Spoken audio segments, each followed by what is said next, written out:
Shudder Sundays, episode 29.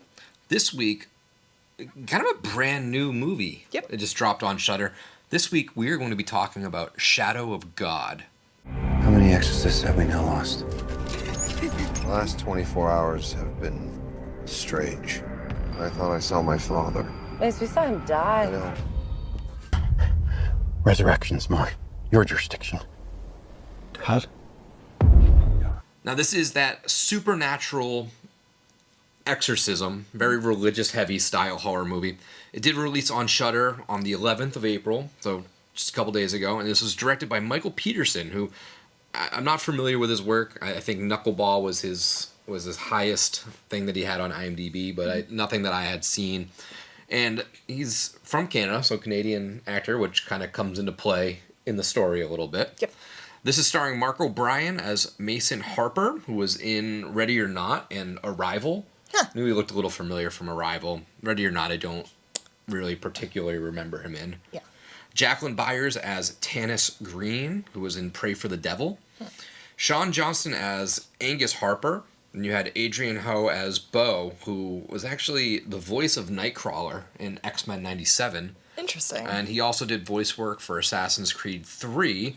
And he had a role in The Chilling Adventures of Sabrina. That's cool. Yeah. Pretty stacked cast. Yeah. This is a newer movie, so we usually don't do spoiler warning. But if you are just checking us out for the first time, we do just cover all spoilers. So if you do want to see the movie firsthand, this is your chance because we do talk full spoilers when we go into these movies. And I'll start making note of that going forward for all Shudder Sundays, just in case somebody listens or watches without first seeing the movie, or if you don't care, run along. If you do care, go watch it and then come back, tune back in. But want to give us a short little rundown on Shadow of God. Shadow of God.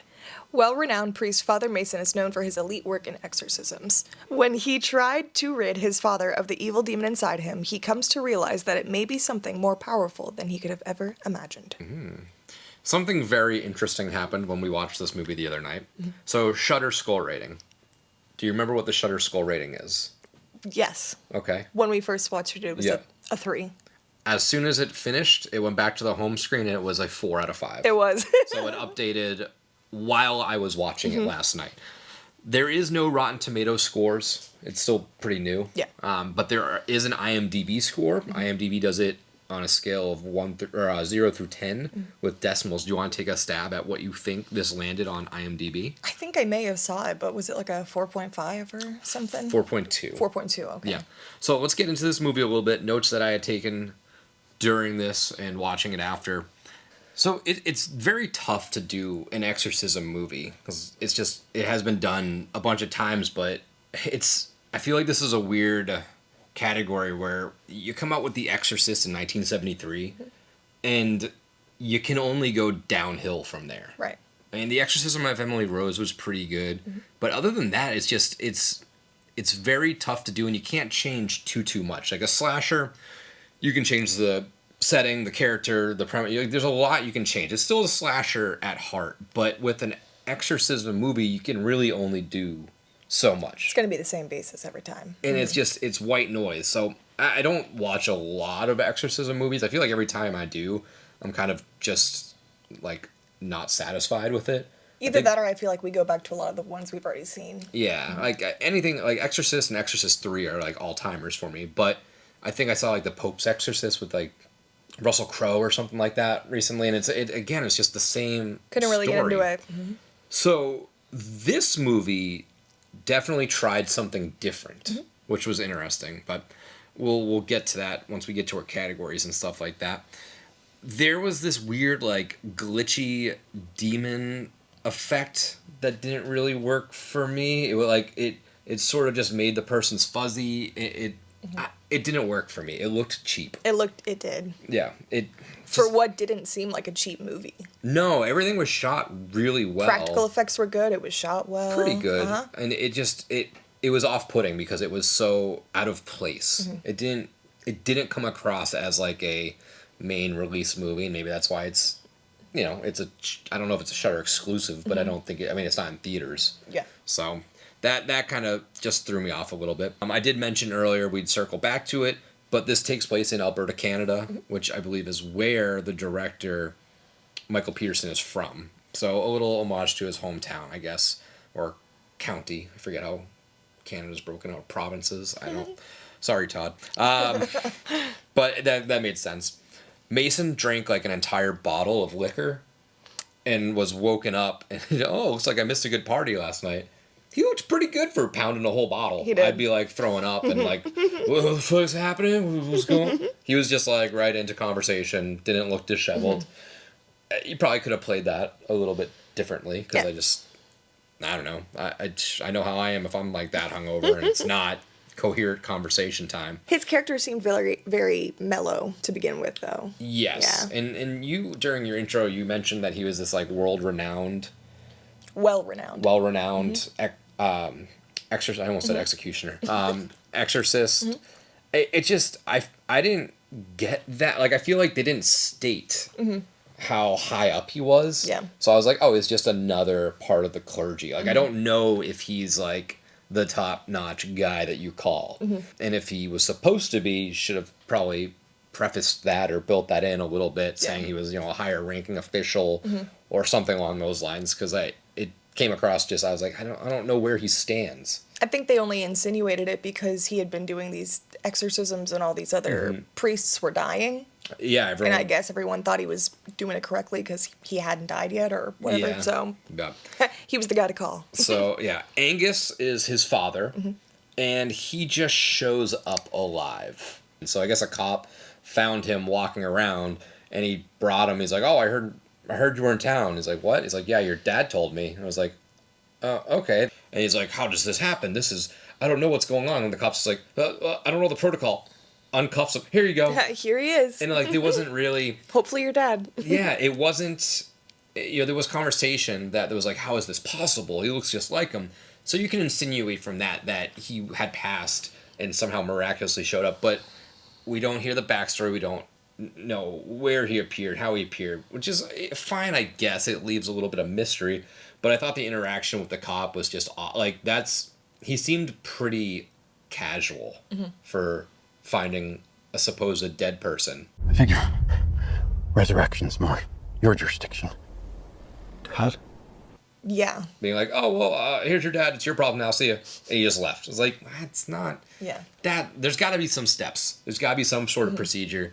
I know it is kind of an unheard of, impossible thing, but, like, you think he would stick around a little bit to get to the bottom of it himself. I'd be curious, at least.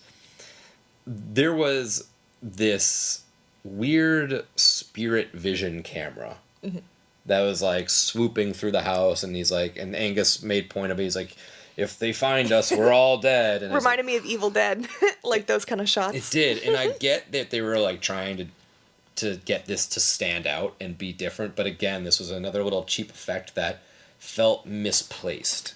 It didn't, like you said, Evil Dead. It works in that kind of movie. In that setting. There was just no setup towards it. It just kind of came, and I was like, not a fan of that either. This movie, I feel like, was kind of all over the place in general, kind of with its themes and, like, the tone of it. I feel like at some points it was a horror, at some points it was a drama, at some points it was a mystery. Yeah. Yeah. There was thriller. a lot. Yeah. It's pretty disheveled a little bit, honestly. During that exorcism of Angus, there was a cool little shot where, like, he started speaking and, like, these... And I think Mason was looking away, and his father opens his mouth and his eyes, and like this bright white light comes out of both quickly. I didn't like that. So reminded me of It. yeah, I liked it for that quick, like, he's looking this way, it happens, he looks back, it's gone.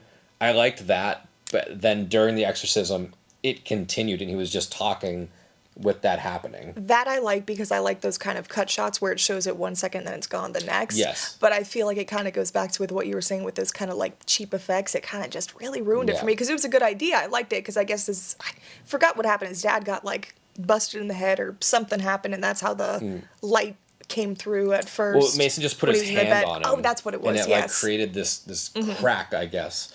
But yeah, so that one, it just got overplayed. I think, like you said, I liked it if it's a quick cut and Mason doesn't see it, he looks. I like that. But when he's having a conversation, the lights, he's like, like, that was like they had the cool idea and then they sort of, buried it into the ground a little bit.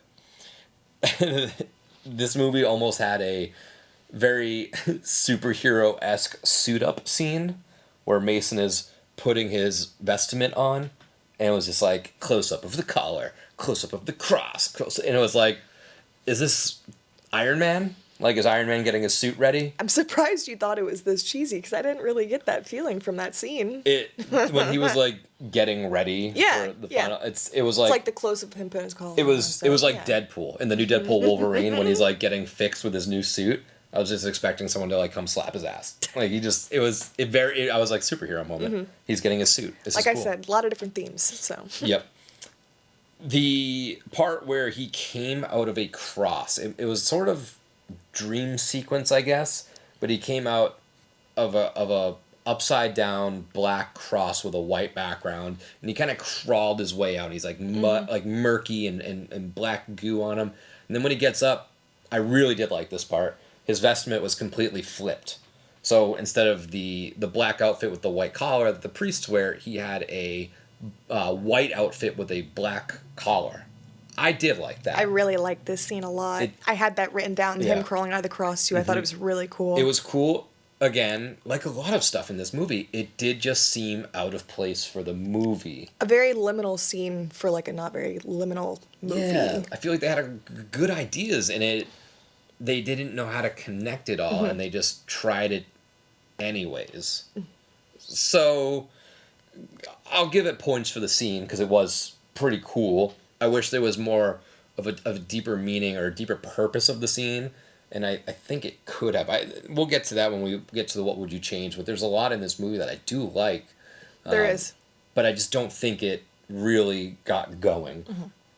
I was surprised nobody knew this cult was like still happening in the town. It's a small town. That's what I'm saying. Everybody seemingly knew everybody. Right. But then it came as like a shock that people were up at this old barn still doing this culty ritual stuff, and everybody should have, like, they were trying to track Mason down. If it's this small towny thing where they kept tracks of him, how would you not know he was at his ex-girlfriend's house? Like, that would have been first stop, right? He has no family, family's dead.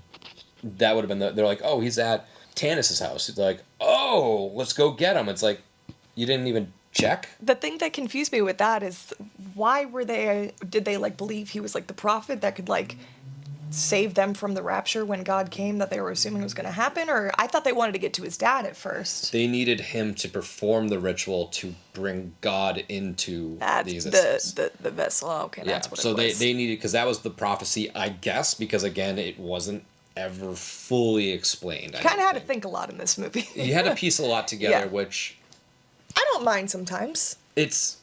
I don't know how to put it, but it's fine if it's meant for you to piece together some small pieces of the big picture, but if I have to piece together the big picture for you, it's like I'm writing the movie. So that just is a little bit of a thing that I don't like. When they're whipping him in the blood, like, that didn't look good. Like, they clearly just like dipped. Really? I thought it looked like they just dipped like the whips into paint and were hitting him with it, and it just was like leaving lipstick marks. I don't know. I thought it looked pretty gnarly, and that was like a 3-minute scene. I personally, I don't really like the body torture in horror and stuff like that anyways, and that was just really tough to watch.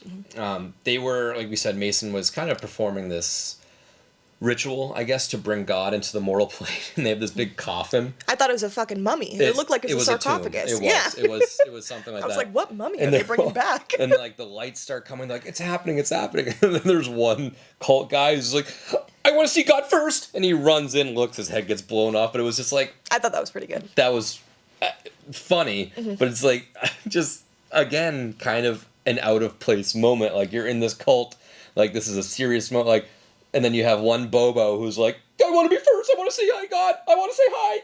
And then he just runs in and gets his face blown off. Like, deserving, though. I was curious why that was put in there in the script. I think it was a cool thing, but I don't think it had a purpose. During that ritual scene, the fog, the spirits are coming around. The effects were bad. Yeah. Very bad. They were very good. It looked like the same effects in Ghostbusters, which at the time was good, but we are now in 2025. We're not in the 80s anymore, so those effects don't necessarily hold up. Obviously, we give a pass to the older movies because that was what we love about them, and they did what they did with what they had. But this is 2025. I get you could put the same sentiment. They're doing what they can with what they have here, but it just didn't look good. They had these weird. It was like smoke. It didn't work for the theming. I feel like it combined paranormal horror and religious horror two and two, because I feel like in other exorcism based movies you kind of don't see a lot of like otherworldly, other plane vanishing stuff like that. Yeah, if you know where I'm going with that. And then for my last little note, I think we have to talk about God's appearance, the space face. It kind of reminded me of Eternity. Again, circling back to Marvel stuff, Eternity is a character who is just this ominous space. He controls like whatever, but it was a human form, and instead of a face, it was like just a black cutout with space. Yeah. It again just looked. I wanted to like it really, really bad. I did, but if the effects were better, I think I would have. But it just ruined it for me. It really did, and it's unfortunate. Again, I think the appearance of God and how it translated says a whole lot about this movie, where cool idea, execution fell short, unfortunately. Yeah. So let's get into the categories unless you had anything other than those to add. All right, so let's get into it. Yeah. So the good. Let's get into it. What was the good for Shadow of God? Personally, I really liked the acting. I know you were kind of 50-50 on some of the parts, saying it was a little bit cheesier than others, but for what it was, I thought Father Mason, I thought he was a great actor. I thought he was really good. I thought Tanis was really good. His dad was a little off-putting in scenes, but then again, he was confusing in his own, as it is, how he was even there to begin with. You know who would have been perfect for that role? And his dad, Angus? Yeah. Who? Sam Elliott. I could see that. I was watching it. The guy from The Ranch and Big Lebowski, and he's in a whole lot of stuff. I could see that. But it just, as soon as he came on, he sort of had that like deep, like southern raw. I was like, Sam Elliott part right there. Like could have tried to get him. I did talk about the whipping scene a little bit. I had it written down. I thought, I feel like the CGI and special effects and stuff like that in this were a little bit worse off than the practical effects were. I thought the practical effects were actually pretty good, like with the whipping and stuff, and then like you could see the scars on his back, and when they're hammering his hands into the board, and when the guy's head blows up, I didn't think any of it looked bad at all. Personally, I thought it was pretty good for what it was. And it's tough with these Shudder originals too, because I feel like sometimes they don't show the budget with them, because this didn't feel like a low budget movie with the way that it was shot, and I actually really enjoyed it. And sometimes it's harder for me to get into religious horror or exorcism kind of movies, just because, like you said, it's all usually the same idea, and they're usually a little bit longer. This was about an hour and 27 minutes, so I really liked that too. I think it got the point across in a perfect amount of time. Well, I don't think it got the point across, but it's a not good the run point time. across, but it finished off the way it was supposed to. I guess it still left more questions that we needed to be answered, but for what it was, it could have maybe benefited from a little bit more time, or just take a couple scenes out and put some more explanatory scenes in for some of the things we were wondering about. But yeah, what did you have for some of the good? So it's interesting because my good, I have stuff that kind of directly contradicts some of my bad as well. So I have like pieces of things. So the acting was number one. Mark and Jacqueline both did phenomenal. They did really good. Acting, you had mentioned I talked about some cheesy parts. There was cheesy parts not from acting. It was just story-wise came out weird. But I more so meant like the effects cheesy parts, I guess, too, with like him going over in the face of God. But the story premise, we haven't really discussed it that much, and I figured this is a good spot. I love this story premise, this twist on exorcism movie, because it does something different. This isn't a demon or the devil trying to overtake the body and just wreak havoc. No, this is pretty much God saying, mankind, you fucked up. It's time for the rapture. The world ends when I take mortal form. This is God possessing a human. Really cool. Yes, I thought so too, for sure. They didn't completely nail it, and I'll talk about it in the bad, but just that as a whole, that idea is a way to flip the exorcism movie, and it was cool. And I think that's what drew me in more, too, is that it was something different. Because I was like, okay, this isn't your laying in bed tied... Well, there was a scene where his dad was laying in bed tied up with the ropes. But it's a different person trying to come through. Correct. It's that whole, like, good is being bad. It's not bad being bad. It's good trying to come home. It's it's just an evil Holy Spirit. It's not a demon or whatever.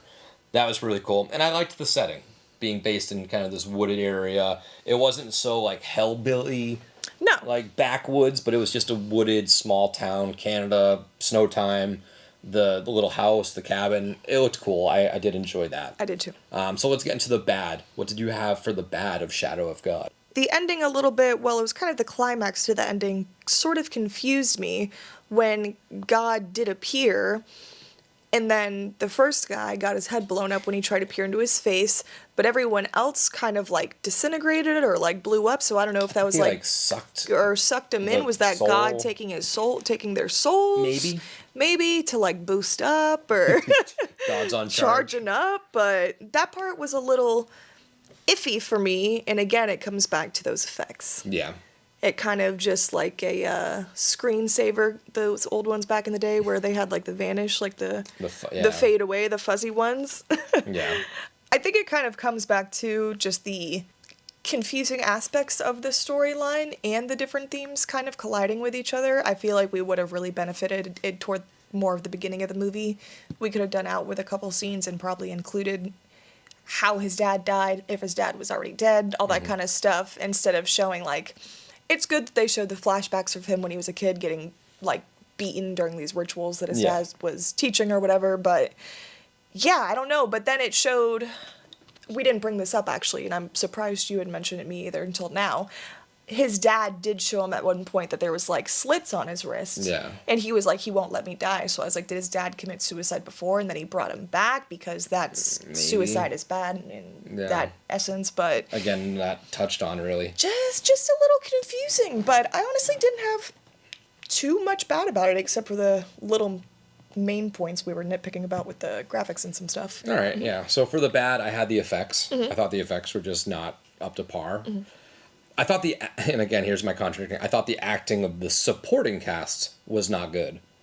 Pretty much everybody outside of, I put Mason and Tanis really good. The father was sort of in between, and then everybody else just kind of was there. Especially the, like, bald-headed guy that ran in to go greet God first. I thought his acting was not amazing, and then the three women of the cult or whatever. I thought it was the kid from Spider-Man at first. Ned, Ned Leeds. Mason and Tanis' relationship, I thought that was a bad beat. I don't think that they only had like 1.5 scene together for us to realize what they were and their history, and I view the story as a plant. They didn't water that storyline at all, so that way when it was time to like pick the flower, it wasn't completely bloomed. I didn't feel the stakes for them because they really had the drive home, the quick conversation that resulted in Tanis leaving the house, and then the morning. And that was the screen time they had together until the very end. So the stakes weren't as high because I didn't care about the relationship as much because we didn't get much time. Like, we didn't get as much involved in it. And that comes with a short runtime. Now, you can still do that in a short runtime, but you do have to give them more scenes and you have to omit other stuff. So I thought that was a little bad beat because it could have... You want to care about these two characters because at the end there is that high-stakes situation, but you just don't care as much. So I think that was a little bit of a misstep there. The whole beginning of the movie, I feel like we didn't really need any of it. There was a lot of just fluff. The introduction to the movie, I feel like if they would have cut that and added some more explanatory in the middle, I think that would have helped. And then I'll get into my next thing was the story explanation, being that there's so much fluff. You have Mason and Tanis' past relationship now, then you have Mason's relationship with his dad, and then you have Mason's relationship with the clergy that are across the ocean dealing with all these other exorcisms that are dying, which is a storyline we don't really pick up on. You have that very front storyline where his partner dies and you don't really dive into that. And then you have Mason's history with the cult and it's the prophecy. Well, we don't really deal too much with that. And then we have him talking with Lucifer and God and God's... The cult was confusing too. There was just a lot that needed better explanation. You could make this movie 2 hours, have it properly explained and probably be fine. But again, there was just this and that and that. It was like I was trying to draw like a like a spiderweb Venn diagram in my head of figuring out like who's where, why, what, and how. Like it's just there was a lot of moving pieces, and in a quick short time, it just got a couple got lost, and I don't know if you're supposed to care about all of them, but there wasn't enough time to care about all of them or piece together all of it because the whole prophecy, the cult. What was the purpose of the cult? What was the exact prophecy that Mason was going to grow up and bring God into this world, and here comes Armageddon? That's what I was assuming, that Mason was the one who was going to save them when the rapture came. Yep. And then Lucifer pops in. That's the guy he was talking to, which is like the fallen angel of God, the devil essentially. He just kind of appears in this weird lucid dream scene, and then he physically appears in the barn scene, and he quickly diminishes and gets away from him. Yeah. It just, there was a lot. There really was a lot. And more on the dad being dead. So when he shows up, it's like a holy shit moment. Like, oh wow, we saw him die. Like, you kind of jumped right into that quickly. There was no conversation that his dad was dead beforehand. And I know you'd mentioned that the cop wasn't very shocked. Mason didn't seem shocked at all. No. He was like, all right, come on. Yeah, well, we'll get to the bottom of it. So that was my bad. A lot, it sounded like a lot. There was really only three. Like, the effects, the supporting cast, and like all the storyline as a whole. Like I said in my good, that main story, good spirit turned bad, God coming to world to end the world. Cool exorcism story. All the stuff in between got a little jumbled. So let's get into our top moment. What was your top moment of Shadow of God? We had mentioned it a little bit before when you were going over the general notes, but probably when Mason crawls out of that black cross in the all-white room of what looks like to be limbo or something, maybe. I just thought that was such a cool... Purgatory, there you go, yeah. I just thought that was such a cool scene. Didn't really fit the movie too much. Again, yeah. It's the story of the... And I feel like that's how my brain works sometimes. I like when movies are all over the place. I do like and enjoy thinking and putting pieces together. But sometimes to do that, you need a little more substance, and it's hard to do when it's not there. It's bad, but my top moment was actually the opening. The opening exorcism with the girl in the wheelchair. See, I thought we didn't need that at all. Yeah. See, and again, you don't, but the way it was shot, like the nails on the shot, it was really dark and gritty, and I was like, oh, we're in for like a really scary, evil exorcist. Like, this girl is, bad, they're almost playing good cop, bad cop with the priests, and one got too close and it snapped and killed the priest. I was like, the girl's nails were coming off, like as she was pouring them onto the the concrete wall. It was just a really gritty, dirty shot, dirty scene, and then it does flip again. Didn't seem like it fit, but I the way that was shot and portrayed, it kind of set me up for a whole different movie. But I really did like that scene. Yeah. I also didn't want to do the inverted cross thing because I knew you were going to do that. Did you? Yeah. So what would you change about Shadow of God? I feel like the kind of what we would change is kind of how we mentioned in the what we didn't like as much. Probably make the CGI, the effects look a little bit better. Maybe explain the storyline a little bit better. Make it a little more cohesive. Yeah. Is the right word. Yeah, I put build a backstory of the cult so we can understand more what the prophecy was. Yes. Hit home the idea of God taking a mortal form would be the end of mankind. Because I don't know if that is in scripture or whatever. I didn't know that. And maybe it's not a real thing, but like hammer that home that, if God were to ever walk amongst us, it would be the end of mankind and he's here to smite us or whatever. Drive that home so that way when we realize God's trying to come through, it's like, oh, stakes are real high. Yeah. And then I would water that relationship of Mason and Tanis more so that there's stakes and we kind of really do understand. They were a couple, it didn't end well. Mason went off to priesthood and Tanis went to join the military because also I didn't bring this up. I forgot she was in the military. And I'll be quick with this part, but I did think we were setting ourselves up for sort of a science versus faith discussion. Because she's a psychiatrist or whatever? Yes. So I thought that was a storyline that was going to play out, and it didn't. But if you did water this relationship more, that could have been a good conflict that came up because they had one argument because she wanted to bang him. And he's a priest, so he couldn't. And she stormed out. Like, you could have just expanded that a little bit, and we could have had that real cool dialogue debate of faith and science, similar to like angels and demons and stuff like that. So who is this for? This is for anyone who likes religious horror with a twist, I think is a good way to put it. A different storyline, exorcisms, but a different being, I guess, because it really does go down the line of them thinking this whole time that the devil is taking over his father's body, and then it turns out to be God, which is super interesting because you would never think that God would be so devious or be doing all these You harmful trickster. things. And I'm not very religious myself, so when I watch these movies, I don't really know some of the backstories when they go over Bible verses and all that kind of stuff like that. But for what it was, I thought it was very different for the theme that it had. Yeah, I mean, if you like exorcism movies, give it a watch. Yeah. It is a fun little take, and even if you don't love it, like, I'm still glad I watched it, just based off of the idea was really different and cool, and it was only an hour and a half. And I wasn't even, when we had picked this too, I was like, I wasn't really looking forward to this one too much, and I enjoyed it in the end. So, yeah. So let's get into our fear and beer rating. Fear and beer, obviously your fear is a 1 through 5 of how scary this movie is, and a beer rating 1 through 5 of how much did you enjoy this movie. So what is your fear rating for Shadow of God? My fear rating for Shadow of God, I gave this a 3. 3? Okay. I feel like how we've talked about in some of our previous Shudder Sunday episodes, how some of these may not be scary per se.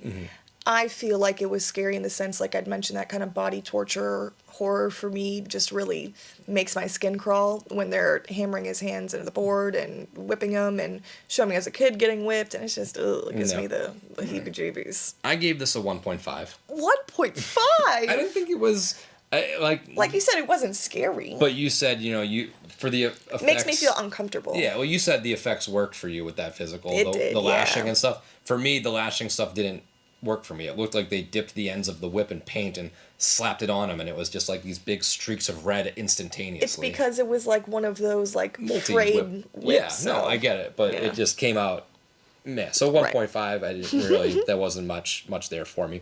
Your beer rating, 1 through 5, how much did you enjoy this? My beer rating, I also gave this a 3. Okay. I'll bump it up. I originally had it at a 1.5, but I'll give it a 2. It's a little bit below average. I thought you'd like this a lot more than I was going to, honestly. I really was hoping to, because it did set it up for a really interesting movie, but then when I fell down the rabbit hole of when really taking notes for these makes me really think more. It does. And I think I docked at points just because of it was such a cool idea, and it didn't hit it home. And that disappoints me, because they were really onto something with this whole premise. I'd be excited to see somebody else tackle this idea, because it just didn't come out 100% the way it should have. But yeah, 2. Give it a 2. It's a little bit below average. Right in the middle is 2.5. So I think 2 is a fair spot for it. Yeah. So that was Shadow of God. Happy Palm Sunday, or whatever. What is it? Palm Easter Sunday? Sunday? Is this coming out on Easter Sunday? No, Palm Sunday. Good Friday? Passover is Passover. Today. Palm Sunday is ever so fittingly. Tomorrow. That's why we're putting out Shadow of God. And it's funny that this came out this week, too. Next week, we'll be talking about The Rule of Jenny Penn. This is a movie that's been getting a lot of internet talk, so I'm excited to see this movie. Again, kind of don't know too much on it, so I'm going to kind of go in blind and give it a watch, and we'll see how it goes. But that's all. We'll see you next time.